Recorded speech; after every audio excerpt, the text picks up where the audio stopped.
तर नमस्कार मित्रांनो, पुन्हा एकदा नवीन एका व्हिडिओमध्ये तुमचं स्वागत आहे।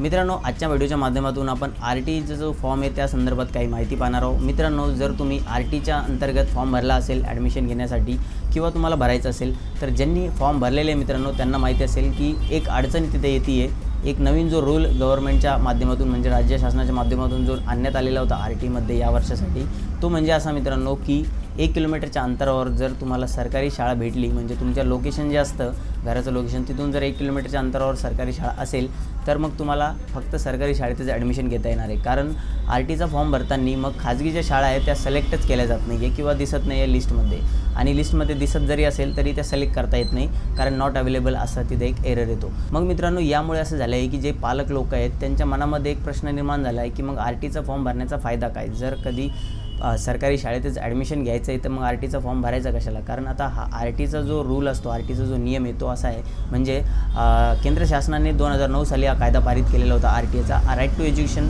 याचा फुल फॉर्म होतो। आणि याचा अर्थच हा होतो की जे काही आर्थिकदृष्ट्या दुर्बल आहेत किंवा जे दुर्लभ घटकातील विद्यार्थी आहेत त्यांच्यासाठी उच्च शिक्षण घेण्यासाठी हा आरटीचा रूल जो होतो म्हणजे आणण्यात आलेला होता, कायदा पारित करण्यात आलेला होता। म्हणजे याने फायदा काय होतो की आपण आरटीच्या माध्यमातून खाजगी शाळांमध्ये ॲडमिशन घेऊ शकतो, ज्यांची फीस वगैरे आपण अफोर्ड नाही करू शकत किंवा भरू शकत नाही। मग ती जी फीस असते ती गव्हर्नमेंट भरते, आणि यासाठी काय आहे की ज्या खाजगी शाळा असतात त्यामध्ये जी काही कॅपॅसिटी आहे म्हणजे ॲडमिशनची, त्याचे जे 25% ती जागा इथं अवेलेबल ठेवली जाते आरटीचे फॉर्म जे येतात त्यामधून ॲडमिशन देण्यासाठी। आता मित्रांनो, इथे काय झालेलं आहे की या वर्षासाठी जो नियम आलेला आहे 1 किलोमीटरचा, त्याच्यामध्ये झालं आहे की 1 किलोमीटरच्या अंतरामध्ये जर सरकारी शाळा असेल तर तुम्हाला खाजगी शाळा सिलेक्टच करता येत नाही। मग आरटीचा फॉर्म भरण्याचा मतलब तरी काय? आणि याचं जे नुकसान झालेलं आहे ते खाजगी शाळांनासुद्धा होतं आहे आणि मुलांना तर होतं आहे, कारण की त्यांना आता जर आरटीचा तो फॉर्म भरण्याची तयारी करताय किंवा पालक लोक विचार करताय किंवा आरटीचा फॉर्म भरताय, तर त्यांना आरटीचं जर फॉर्म भरताय तर त्यांना खाजगी शाळेतच ॲडमिशन पाहिजे, सरकारी शाळेत नको आहे। मग हा रूलच कशासाठी आणलेला आहे? जर ज्यांना सरकारी शाळेतच ॲडमिशन घ्यायचं आहे ते आरटीच्या फॉर्मच्या नादीच लागणार नाही आहेत असं आहे। आणि म्हणूनच मित्रांनो, पालक लोकांच्या मनामध्ये रागसुद्धा आहे आणि अशा प्रकारचे प्रश्नसुद्धा आहेत। मग आता नेमकं आरटीचा फॉर्म भरायचा की नाही, यांनी काही फायदा होईल की नाही विद्यार्थ्याचा?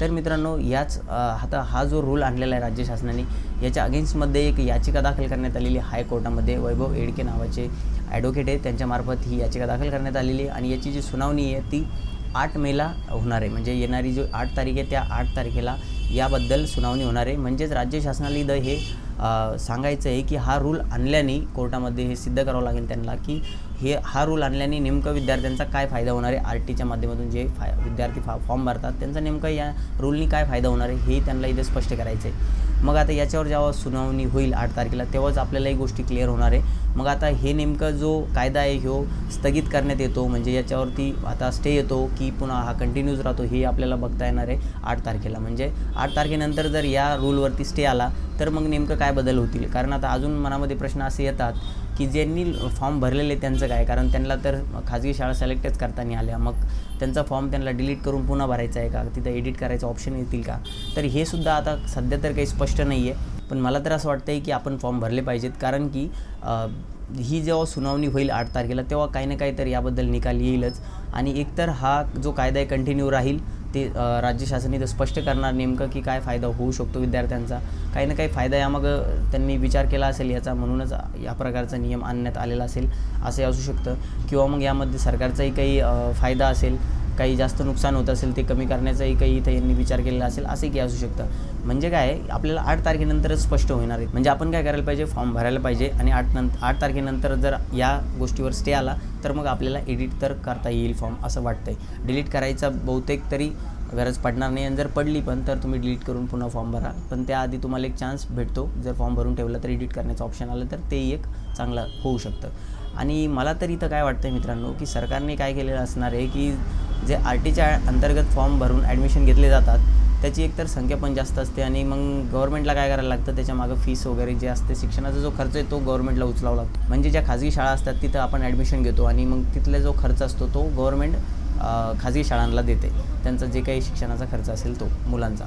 म्हणून बहुतेक गव्हर्नमेंटने काय केलं आहे की आरटीची अंमलबजावणी तर करताय आणि फॉर्म पण भरून घेत आहेत, परंतु अशी अट लावलेली आहे की जर 1 किलोमीटरच्या अंतरावरती सरकारी शाळा असेल तर मग तुम्हाला सरकारी शाळेतच ॲडमिशन घ्यावं लागणार आहे। म्हणजे यांनी काय होईल की जास्तीत जास्त जे विद्यार्थी आहेत ते सरकारी शाळेतच ॲडमिशन घेतील, खाजगी शाळांच्या मागे जाणार नाही जास्त। मग त्यांचा हा एक उद्देश असू शकतो। आता आपण असे तर्क लावू शकतो, परंतु नेमकं काय आहे ते आपल्याला आता 8 तारखेलाच कळणार आहे, जेव्हा 8 तारखेला याचा निकाल लागेल तेव्हाच. आणि मग तेच 8 तारखेला नेमकं काय निकाल लागतो हे याबद्दलसुद्धा आपण अपडेट घेणार आहोत आपल्या व्हिडिओच्या माध्यमातून. तर तोपर्यंत मित्रांनो आपल्या चॅनलला सबस्क्राईब करून ठेवायचं आहे. दिलेली माहिती जर आपल्याला आवडली असेल तर आपल्या चॅनलला नक्की सपोर्ट करा आणि व्हिडिओला नक्की लाईक करा आणि व्हिडिओला आणखी आपल्या पालक मित्रांसोबत शेअर जरूर करा. तर भेटूया मित्रांनो नवीन माहितीसह नवीन व्हिडिओमध्ये. तोपर्यंत धन्यवाद. जय महाराष्ट्र.